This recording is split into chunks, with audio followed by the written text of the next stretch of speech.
Welcome to the Glam Life Podcast. I'm your host, Victoria Glam, and I've coached hundreds of beauty business owners to scale and expand their businesses. I did this myself with the Microblading Institute and Brow Sister PMU products, and I've created this podcast to help you turn your business goals into reality. Okay, so pricing beauty services can be a challenging task, to be honest with you, especially for new business owners.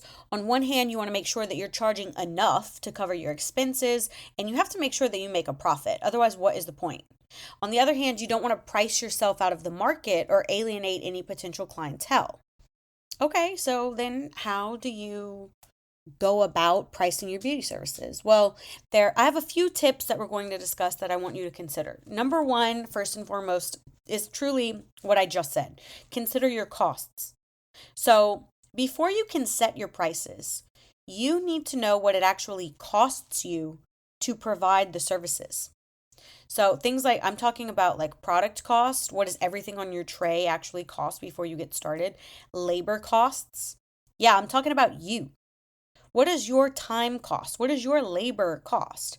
That is included in the break-even price because you can't get the labor back. You can't get the labor back. You can't return it and get your money back. Once the labor is done, it's done. That's it. So your services are part of that general overhead cost. Other overhead costs include things like rent and utilities and Wi-Fi and all that stuff, right? So use this information to determine your minimum price point. That is the absolute lowest price you can charge and still break even for the business. You always want to be operating in the black, but at the very least, simply don't operate in the red. Now, it's easier said than done, especially when you're first starting out, but you shouldn't expect to turn huge profits in your first year anyway. You should still be able to pay yourself, though, because we included that in the break-even pricing, right? Great. Secondly, research your competition. Now, lots of people do this one, but almost all of them do it wrong. So it's important to know what other beauty businesses in your area are charging for similar services because this can give you kind of an idea of they say what the market will bear. And it helps you set your prices. However, you should not simply blindly copy someone else's prices. What you should do is consider it as a price point and say this is probably the neighborhood we should set up in, but there are lots of factors that go into that pricing. And the number one reason, the easiest way for me to explain to you why you cannot just blindly take someone else's prices and expect to make a profit, even in your own town doing the exact same thing, using a lot of the same products, is because you don't know everyone else's overhead. You simply don't. So I'll give you a really good example. And look, I will preface this, ladies of Lafayette, do not come for me. I will preface this by saying, I heard this story. I don't know if this is true or not. I was at a birthday party. Someone was serving these very fancy cookies, these very special cookies, hyped up cookies, whatever.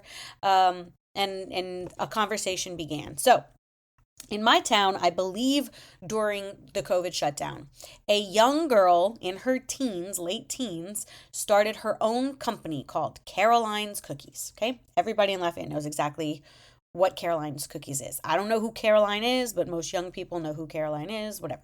So she started making cookies, and apparently she's very good at making cookies. I have never experienced the joy of eating a Caroline cookie because they're very hard to get, because they sell it very quickly, because apparently they're very good.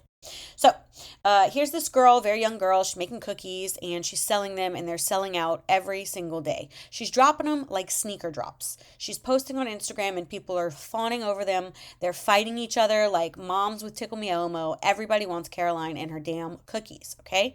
So at some point, she decides, let me move this operation up out his house. Let me find an actual commercial space where I can do this legally and turn it into a real business. And as the story was told to me, again, I don't know these people.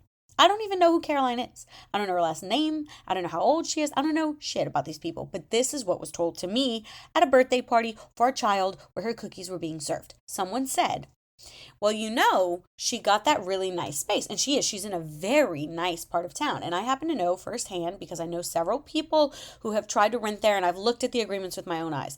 Very expensive place to rent. So we're talking like 35 to maybe even 4K a month to rent a very small storefront in this area. I know some people are going to come from like New York girls, Cali girls are going to be like, that's average. That's not very expensive. Listen, listen. It's under $2,000 a month for me to own 4,600 square foot of commercial real estate. Okay, that is very expensive for a rental, and it's for a good reason, I guess.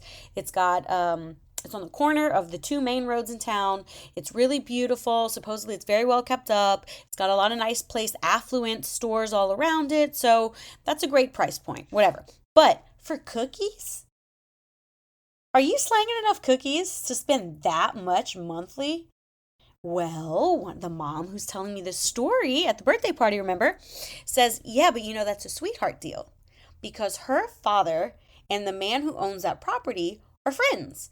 She was a teenager when she started this. So they kind of just said, oh, yeah, we'll give you the space for $1 a month. $1 a month? Are you kidding? When other people are paying like $3,000?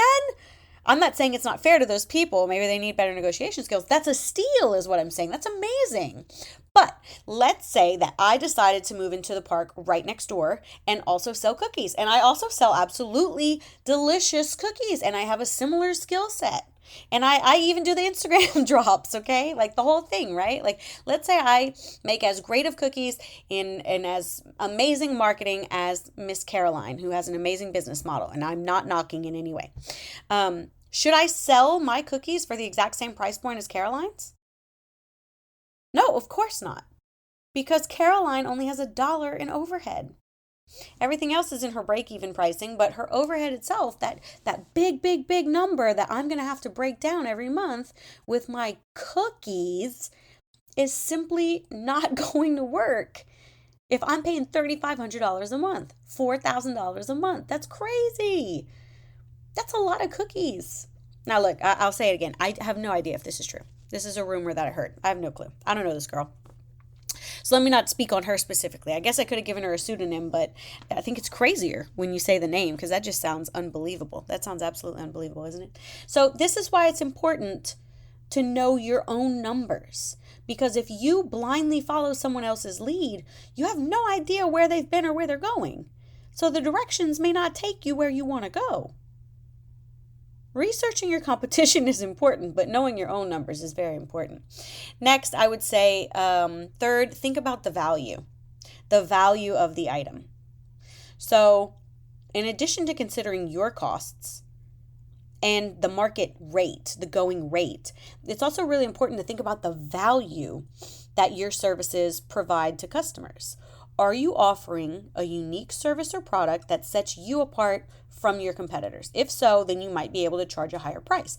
I also have a really great example of this. So, used to be in the mall at my town, which no one shops at anymore, I worked at Banana Republic, which of course sells genuine leather goods and higher upscale stuff for middle class people, right? Directly across the hall was Forever 21. So if I were to go and grab a black pleather jacket for $20 from Forever 21 and hold it up next to a nice black leather, genuine leather jacket from Banana Republic, would I expect that jacket to be $20? No, of course not. It's real leather. It's more valuable. So if you are looking at the price point of the girl across town and she's charging $250 for eyebrows, and maybe that's because she just got started, or maybe that's because she owes hardly anything at all, if anything at all, in her lease. Maybe her landlord is a doll and includes all of the overhead herself, and all this girlie has to pay for is her yearly license, her insurance, and then whatever it costs her to cover the tray. So at $250 a pop, she's making a great service. And you have a similar setup. Hey, hot damn, good for you. Can you charge more than $250? Well, let's look at your qualifications. She may have taken 2 one-day courses and been in practice for about a year and a half. Maybe you've been in practice for 6 years, where she has serviced 200 clients or so. Maybe you have serviced 2,000. You've been around, you've seen some things. You know a little bit about a little bit. Maybe you, like me, name dropper extraordinaire, have studied with the greats. I have bumped elbows with people like Rose Prieto, Carla Ricciardone. I not only met but also hosted for our training Veronica Fleiser. I speak regularly with Shay Danielle. I am besties with Amanda Brewer, aka Amanda Banks. So I'm not saying I have better friends than you, which I probably do. But I am saying, just kidding. But what I am saying is that I have had the opportunity to learn a fuck ton of stuff that probably the girl who's taken 2 one-day local classes and has never left the city limits probably does not know. And in reality, honestly, I probably trained that person because I am the premier educator, right? In my town, of course. You have to speak about yourself that way or no one else will. But I like to think that I put on a very, very good program. And of course, that is heavily influenced by all of the people that I know, that I've met, by all the experiences that I'm having. So she does get a bit of contribution of my knowledge and experience in her own because I'm the one who trained her. But wouldn't you just go to the source? Of course, so I can charge more than the girl down the street because I've earned it. I've invested over and over again. My experience, my knowledge, my art is more valuable than someone who has not done those things yet. That's very important in consideration, right? I would say so this is kind of the same thing. It's almost like a 3A instead of a number 4. But let's move to my fourth point would be setting different pricing tiers. So one way to price your services, to offer different pricing tiers, would be like different services or levels of service at different price points. So this can give customers more flexibility and allow you basically to work with a greater variety of people. Instead of just a select few who can afford really high ticket services, now we can open up for more foot traffic throughout the store. I already do this, but in a way that you may not be thinking. Or maybe you are, I don't know. So I am an educator and I am the national education ambassador.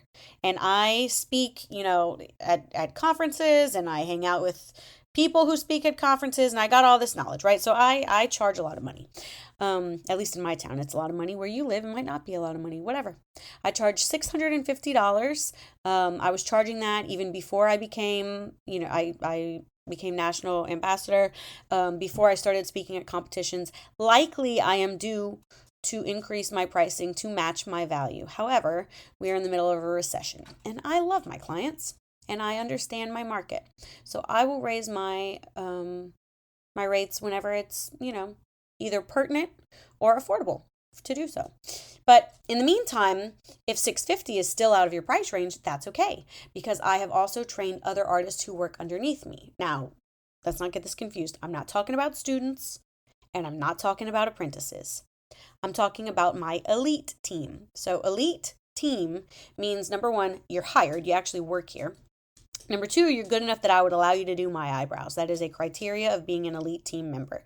And number 3, you've met strict, rigorous standards. So you had to do X amount of models and then X amount of clients, all to satisfaction, all underneath the guidance of myself or another licensed educator. And basically you had to work for it, right? So you're an elite team member. You're just as good as me or almost as good as me. But you're not me. So I have those appointments set at $450. So that's $200 less than me. I think that's a pretty good deal. And that honestly allows someone else a little bit cheaper of a buy-in to permanent makeup services versus coming to me specifically, which is, a little less attainable for some folks. We also offer payment plans, but that's a little bit different of a story. That doesn't necessarily help me. I don't consider that when I'm considering my pricing, is what I'm saying. But I am flexible, and that's really important. That's my final point to you, honestly, is be flexible. It's important to be flexible with your pricing. This could mean offering discounts or promotions around things like holidays, or if you just really want to love up on your clients and give them something special around their birthday, or maybe their browiversary, or anytime that you're extending the offer or the opportunity for the man in their life or their partner to come in and get them a gift card or a gift certificate. I love to do, hey, when you buy a $100 gift certificate, you get a $20 free. I love that. Why not? Come on in. But yeah, I also do that for apprentices. So apprentices really need the experience, right? So if you want to book through us and you can't quite hit that 450, entry level, let's say, brow pricing, that's fine. Why don't you book with one of our apprentices? It's $200. That's fine. I think that there should be something for everybody, and we should be really flexible with meeting the needs of our clients, not just in the actual shape, form, color, and technique, but also with their price point, because everybody deserves to treat themselves once in a while. And yes, this is a luxury service, but it's one that I'm in the business of providing. It's literally my job. So, of course, I want to sell more of them. And if that means meeting you where you are, that's fine. I'll have an apprentice do it for you and we'll supervise. She'll get the experience, you'll get the brows, and, we get a new client. I love that. So, I think it's also important to keep in mind adjusting your prices based on changes in the market or in your business. I kind of mentioned that earlier. I don't know if you caught that, but I said, I could charge more, but I'll do that after the recession. I do mean that. I don't think I would take a pay cut right now because currently, margins are a little slimmer than usual. And of course, you still have all of your regular overhead obligations, taxes, licenses, fees, and all the rest. But yeah, I know that I'm due, my value has gone up, so I'm due for a little bit of a raise for myself, but I will not be giving myself that raise until I know that I can take care of all the people around me first. I think that's really important in business as well, is to kind of keep your ideal client in mind. You don't want to price yourself out of your own ideal clientele. If this is the person that you want to work with, you want to make sure that you're working within their means, right? So, pricing beauty services can be a complex task. Obviously, we've talked about lots of different factors, but by considering your costs, researching your competition and the market in general, thinking about your value, and then setting different pricing tiers and kind of being flexible, you can set prices that are fair, competitive, and profitable for your business. Thank you so much for listening to the Glam Life podcast. Don't forget to tune in next time for more tips and tricks on how to turn your business goals into a reality. And if you'd like to continue this conversation, you can always find me over on Instagram at victoria.glam. See you next week.